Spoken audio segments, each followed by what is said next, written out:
Why are we here? How many times have you asked yourself that question? Why am I on the planet? What's my purpose? How do I find my purpose? Many see life as this never-ending quest for pleasure. Others, many others, see it as life as an accumulation of power and money and wealth. Viktor Frankl survived four Nazi concentration camps, and he saw life as primarily a quest for meaning. And one of the things he wrote was the ultimate test for all of us is to find in our lives the meaning. And all of us have this power from within to find this meaning regardless of our health or wealth or our circumstances, no matter how miserable or dire. And it doesn't get much worse than a Nazi concentration camp. Well, my guest today is Char Murphy.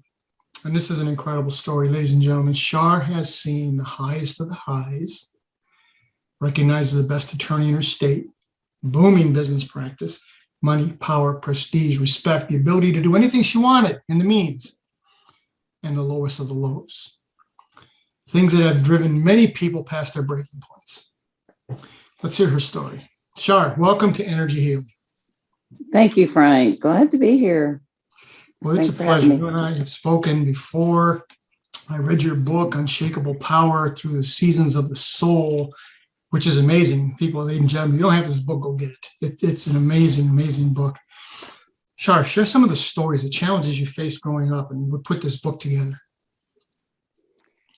Well, growing up, as you know, I had a very tumultuous time from really the day I was born.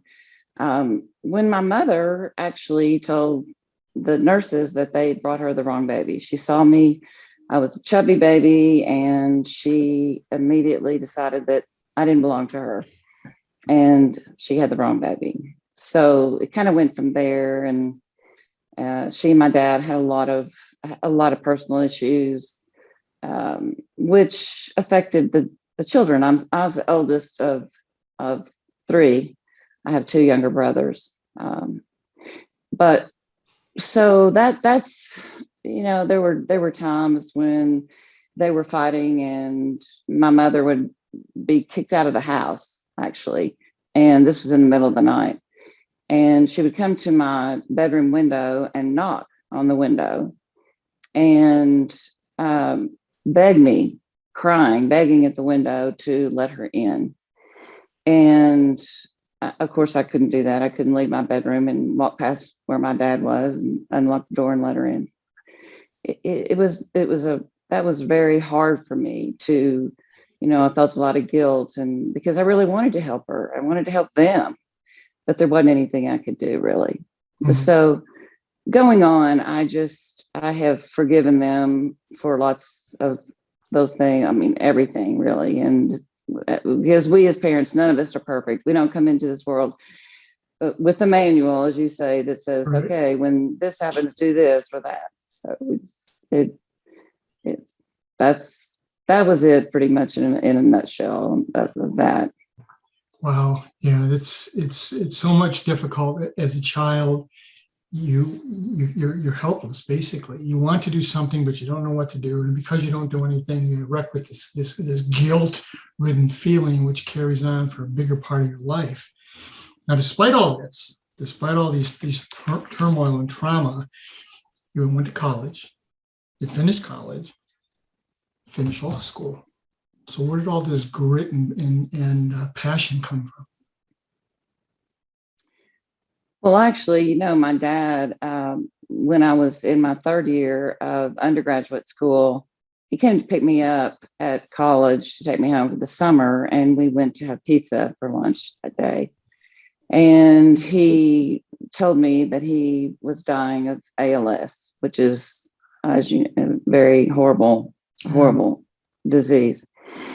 And I was panicked. I was losing my rock. So actually, I quit school. I quit college that year to move home, and because my mother was really incapable of handling that situation, and so I moved home and helped with him and getting him through the ALS. And and that lasted 5 years. Wow. So you took a 5-year break from school? Actually, I took no, I went back at one point because I needed to finish, and that was right before he died. Because my son was young, and I was just getting a divorce at that time too, so I did go back and and finished school shortly thereafter. Wow. So you have a divorce, young child, father dying, mother situation, and all this burden falls on you. Right. Wow. So you finish your degree, you go to law school. Okay. Not only did you go to law school, you ended up reaching the top of your profession. Tell us about that experience. Right. Well, I didn't go to law school actually I had to work, obviously. And so I went into sales for about 8 years until he was old enough to where I felt like I could put in the time that I needed to get into law school. And so that makes me, older than most of the normal law students that were much younger, living at home with mom and dad still, and everything paid for, everything perfect. And I didn't even know if I could get in law school, much less finish it. So yes, I did. And not only did I finish it, but I with honors. And then I started working for another law firm for about 5 years. And of course, still being a single parent, one day my boss called me in and he said, "We need you to start working on weekends." I was making them a lot of money. I know he wanted me to make more. Right. And so that was kind of the beginning of the idea. Okay, it's time to start my own practice, because I'm not going to give up my weekends with my son to make money for somebody else. Exactly. Right. So you started your own firm, incredibly successful. Tell us about that. What was that experience like? Yeah, that was really interesting, because when I left that law firm, the cases that I had were theirs, not mine. So I started just with a handful of cases, and a legal secretary that I knew very well, who ended up embezzling money from me later, by the way. But, yes, but yeah, so I ended up buying my own office buildings, and everything grew very quickly. And it really surprised me that it grew so fast, and to the point where after about 5 years, it was a $1 million law firm, and my overhead was $40,000 a month. I was the only lawyer in my law firm, and I had a staff of 10 just supporting me underneath me, and owning my own office building, and the stress was amazingly difficult. I can imagine going from within a 5-year window. And I've dealt with attorneys my whole life, and that doesn't happen in 5 years. It usually takes a significantly longer period of time. Right.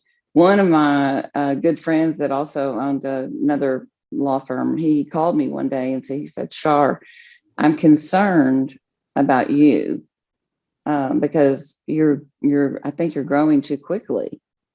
And I was just shocked. I thought, why would you be telling me that I'm growing too quickly? I didn't understand. Now I do, because he knew the stress I was under. He had a large law firm, so he knew what was happening. That's amazing. Now, life sounds like it's pretty good. A lot of stress, but you're on top of the world. You were the number one attorney in Central Arkansas. Was that right? Exactly. And see, that happened. I got that award. And that was voted on by my peers. And that wasn't like just a random thing. It was that my peers voted for me for that.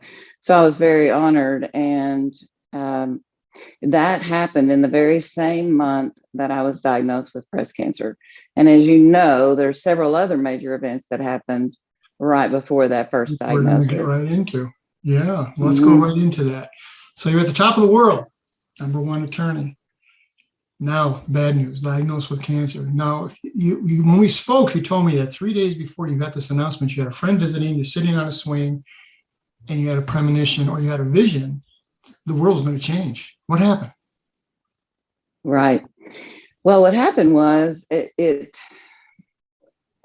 was a porch swing that was, I had a wraparound front porch, a large porch, and with the porch swing was backed up to a wooded area, and right above it there was some wind chimes. They were angel wind chimes. And there would be, while we were talking, I felt a presence there because it started with no wind whatsoever, just no wind. And the wind chimes started just chiming with no wind, just going bling, bling, bling, bling, bling. And I was like, there's something else is here with us. Obviously, there's some other energy here. And while we were talking, and that continued with the wind chimes, she had like this kind of an attack where she was very distraught because she was actually she was left alone because her parents had died and left her without any siblings, and she didn't have any parents, she didn't have any grandparents, she had no family whatsoever. And all of a sudden, while we were sitting there talking, she felt the presence of her grandmother and her mother there with her. And she got very emotional, and she literally just fell off forward onto the ground on her knees with her head down, and she was just crying uncontrollably. And I was asking her, what's going on? What's going on? And she said to me that her mother had come to her and was apologizing for things like pulling her hair when she was a kid or treating her badly. And her grandmother was there reassuring her that everything was going to be okay. And it was really interesting that these people from the other side were coming forward. And it was, the only thing that I knew to do was just sort of lean over her body, and I put my hands, that wasn't touching her, but I put my hands kind of on her, up on her shoulders, around her head, and just sort of prayed over her.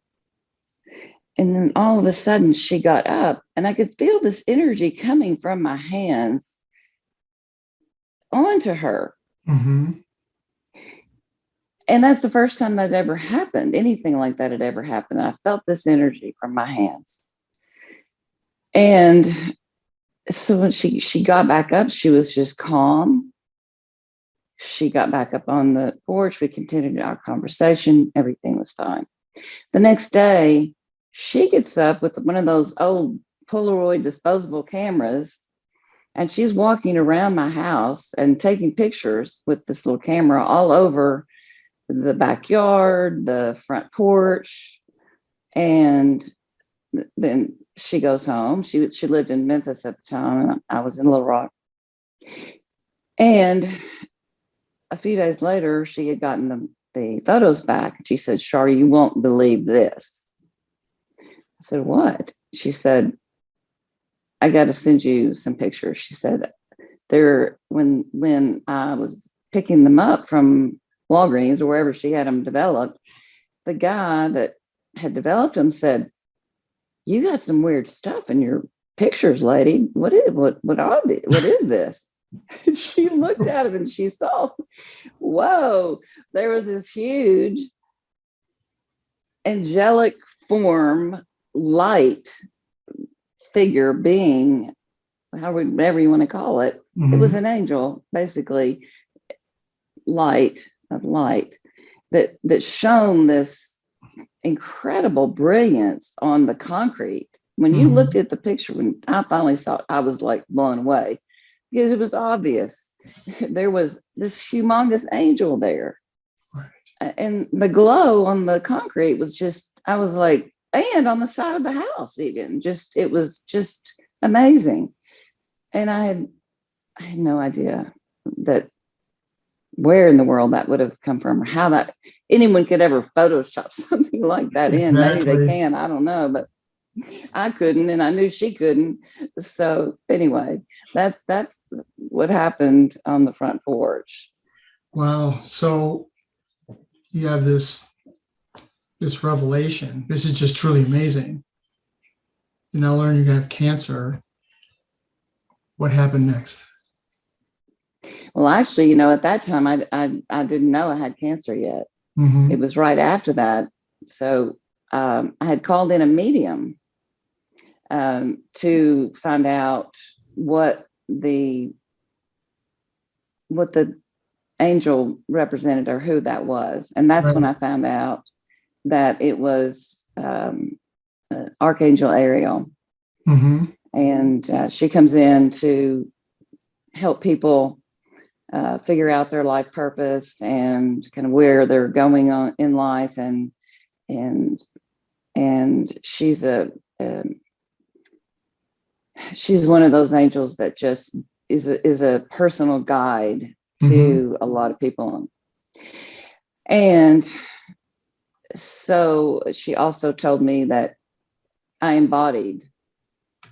was the physical embodiment of this angel on earth, which of course, again, I was totally shocked and I didn't understand that. Right. But anyway, so then a few days later, I think it was 3 days after that, I did receive the first diagnosis of breast cancer. Now, with what you've just experienced in the revelation that you were just told, what was that cancer diagnosis like? What happened? What did you do? Well, after the first diagnosis, I tried to work, and I was told that I had to do, I think it was 6 weeks of radiation every single day. And that was a decision, that was a hard decision that I had to make, because here I am with this $40,000 a month overhead and 10 employees that I have to feed every month, including myself. And I didn't know how in the world that I would go through 6 weeks of radiation every single day and keep the balls still in the air at the office. But I did try, and I continued. And until the second diagnosis was when the real big downfall occurred. Because I did make it through the radiation, and then when the second one came, I was of course shocked and really had a mental breakdown, because I had just finished remodeling this home, and so all of a sudden, that was when the doctor said, you cannot practice law anymore. It will kill you. The stress will kill you. So I knew that my whole world was crashing down around me. So what did you do with the practice? Well, the practice actually, when the bank found out that I had this second diagnosis, and they called the loan on everything. And so that was pretty much that. I lost everything at that point. I lost my home and my self-identity, who I thought I was. I had no idea what I was going to do. And however, this experience with the angel and being told what I was told about that, I knew that I wasn't alone. When I finally was able to pull myself back together, and that I was led to go to Sedona, Arizona. Mm-hmm. And that's when my spiritual journey began, the real spiritual journey, with working with the angels and learning all kinds of other healing modalities that are alternative healing modalities and things like that. So this is incredible, being led. And I spent a lot of time in Arizona. I've been to Sedona. It is one of those healing centers that amazing things occur there. So you had, now when you got the second diagnosis, was there a second surgery? Was there a second set of chemo or you can only do radiation once, is that right? You can only do radiation one time, yes. Mm-hmm. So the second time, well, both times I had to do, they did lumpectomies, and then the following diagnosis, the following two, of course, there were 4. I had lumpectomies every single time. Mm-hmm.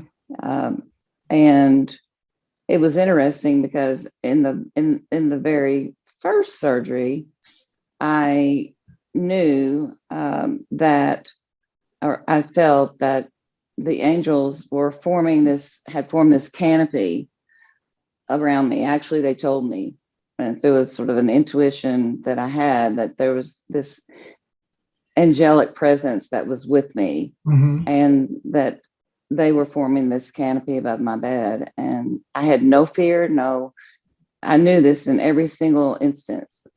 I knew that it wasn't the end. I knew that I was going to persevere through this somehow.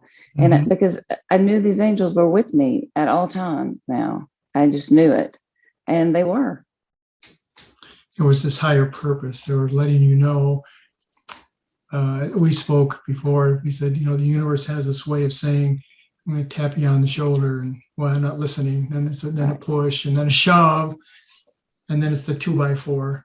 It's the right. experience. It's now you had cancer. Now we have to deal with this. Now, after this 4th episode of cancer, you told me you got not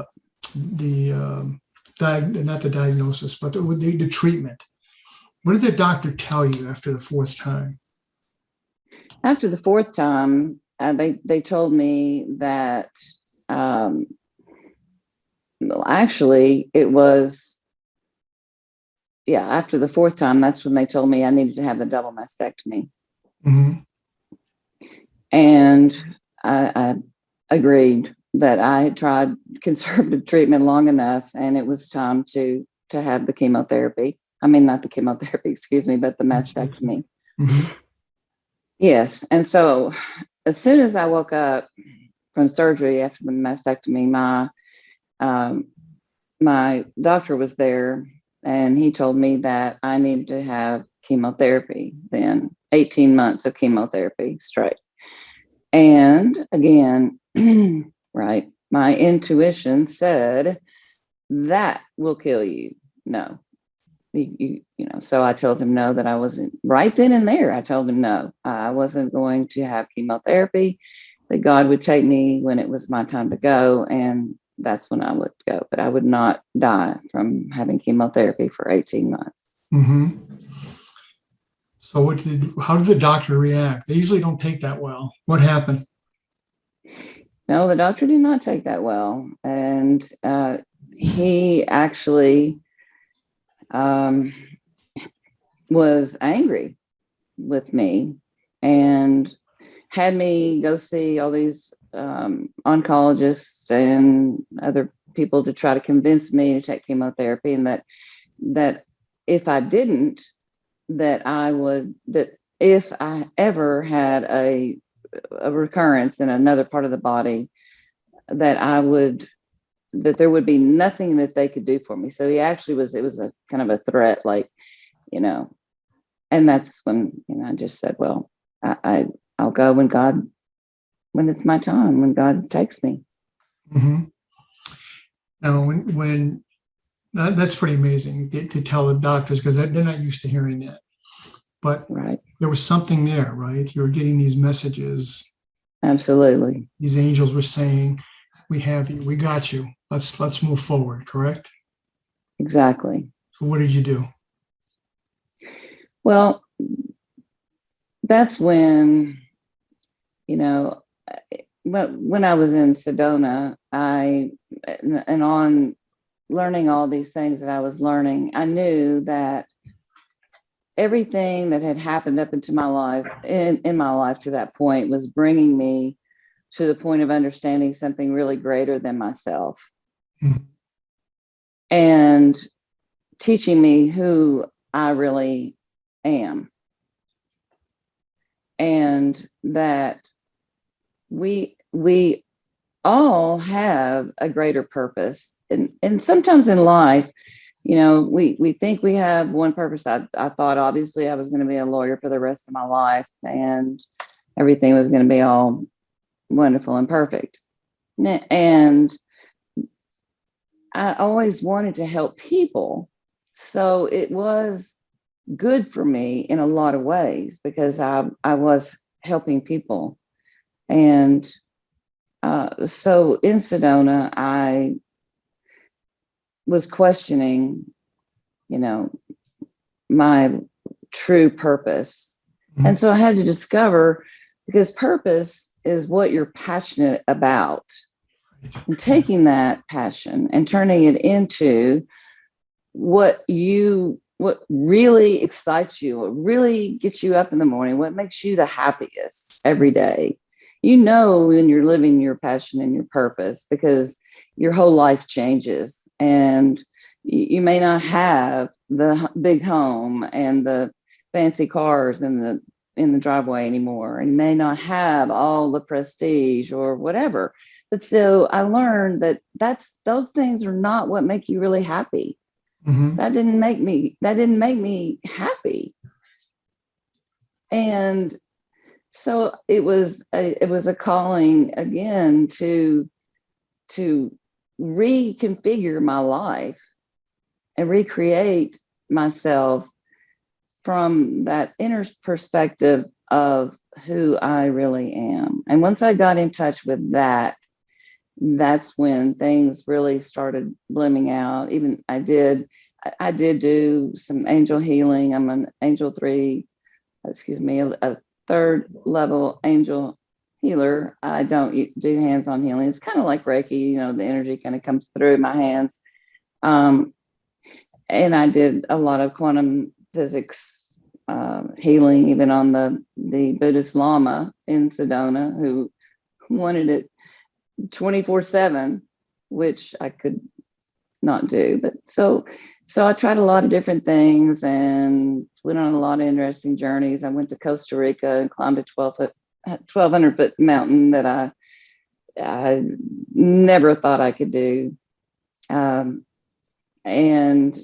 learned just had some incredible experiences about life and what life is really about, and learned to understand myself better and know that I could take my passion of helping people to a whole different level, that there was another level for me to explore. Just your demeanor, Char, as you got into that, changed on the screen. I hope people watching saw that. There was this transformation, light in her eyes, sparkle in her eyes. It's incredible. You look thoroughly happy and content. So where's this journey taking you? What are you doing? You're doing so many things to help people. Tell us about some of the stuff. Yes, I do a lot to help people in the area of learning, number one, that we are really never alone, that we are part of this cosmos, something much bigger than ourselves, that is guiding us and with us and leading us all the time. We're all interconnected as one and with the divine. And it is through that connection that we get this inner strength that it takes to make it through the things that happen, like the things that I have been through. There's a gift in everything that happens. And for instance, in my life, that I was able to turn that those struggles, that whatever you want to call them, into opportunities to learn and grow myself to become that person that I was meant and put here to be. And so through that, I have learned how to connect with my angels, connect with my intuition, listen to my inner guidance, find that peace, and be able to teach other people how to find themselves again after going through these type of things, and find their purpose and passion and what makes them happy. I heard you say one of your goals is you want to increase the consciousness of the planet. That's what's happening, correct? That is the major thing, is because we all do have that connection, and we were all put here, I believe, to be in service to others in some form or another, however that may look for you. It's different for everyone. But so that the key to raising the consciousness of the planet, which is why the ultimate goal, why we're here, and why so many of us are being brought back together right now. Like, people are just kind of coming here and there that all have that same consciousness level to understand this. And as we work together to raise the consciousness of the planet and raise our own vibrations to match this frequency that we need to achieve to be able to change this consciousness, we together are changing the world and raising the world's consciousness. And that is the key. And that's really, if you think about everything that's going on right now outside of ourselves, much less what's going on inside of some of us or all of us, it is overwhelming. Until we understand that connection that we have and our power that is from that connection that is in all of us, it's until we understand that, we really don't understand what our full purpose is. Exactly. Until you understand that. Exactly. And it seems, Char, that people who start to understand that, there's this drawing, it's almost like a magnet. There's this attraction, and more coming together. And it is so interesting to watch this thing occurring. It's got to be mind-boggling for you, because you're one of the leaders in this movement.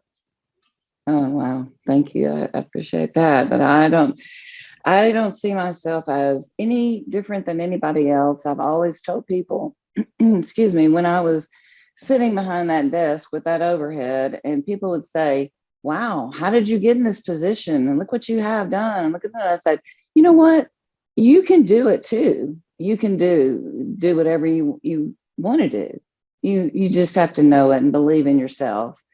But when it comes to the consciousness of the planet, that's a whole different thing, right? And so we are being drawn back together. We actually recognize each other. There's something in you that I see, and I see it in others, and I see that what we're all with our individual gifts, we're coming together, like you said so well. Like, it's almost like a magnetic attraction, because we're recognizing each other more and more. This is the time. This is the very time right now to step up and step into that inner power, connect with these other people, and do what we're here to do together, and as individuals, how we can work with individuals to help them get to that point where they can see what their highest purpose and passion is. Wow, this is amazing. And why they're here. Amazing. Char, how can people find you? Where can they get a hold of you? You can get a hold of me at www.believeinspire.us, and also on LinkedIn, Char Murphy. Facebook, Char Murphy.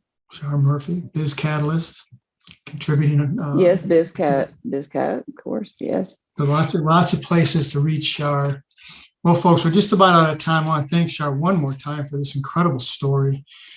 She said, and you've heard, regardless of your circumstances, it's never too late to discover why you're here and what your purpose is. It's Exactly. incredible. If you want more information, Char gave you her contact information, or contact me directly and I'll make sure that it gets to her. You can see this show on ROKU TV or on my YouTube channel, which his name is Frank Zaccari. I'll also send links to Char and she'll put it in all the places that you can find her. If you use my YouTube, please subscribe. One more thing, you're going to hear more from Char and myself and Eileen Build. We can't spill, there's a whole story here at this point in time, but be listening, be watching, something more is coming. All right, now let me leave you with this as I do every week, ladies and gentlemen. None of us are in this alone. And the secret to walking on water is to know where the rocks are. And today, Char showed us where many of those rocks are. Join us next week, and we'll look into another life-altering event. Thanks again, Char. Thank you, Frank.